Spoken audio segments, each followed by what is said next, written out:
कौने बनवा बोले ले कोयलिया त कौने बनवा मोर बोले हो।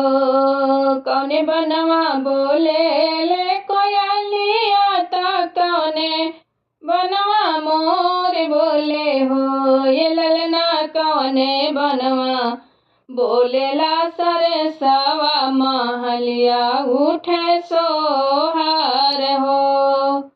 ये ललना कौने बनवा बोले सहरे सवा महलिया उठे सोहार हो।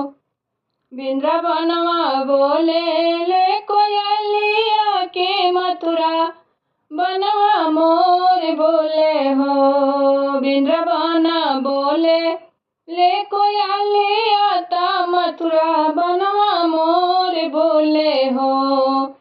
ललना यमुना किनारे सहरे सवा महलिया उठे सोहार हो। ललना यमुना किनारे सहरे सवा महलिया उठे सोहार हो।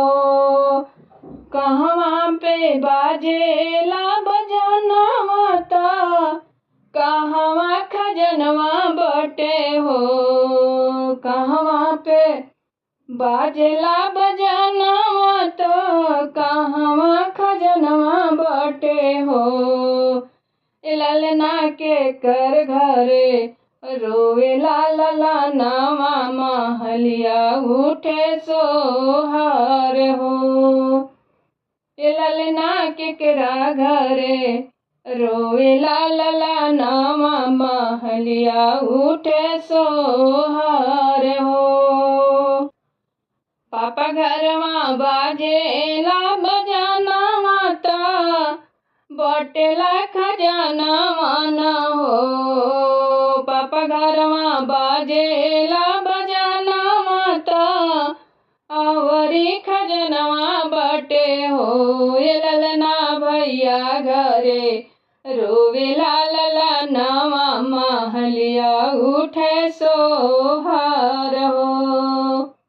ये ललना भैया घरे रोवेला ललनावा महलिया उठे सोहार हो। कौने बाने बोले ले कोयलिया ता कौने बाने मोर बोले हो। कौने बाना बोले ले कोयलिया ता कौने बनवा मोर बोले हो। ललना कौने बने बोले सहरे सवा महलिया उठे सोहार हो। ललना कौने बनवा बोले सहरे सवा महलिया उठे सोहार हो।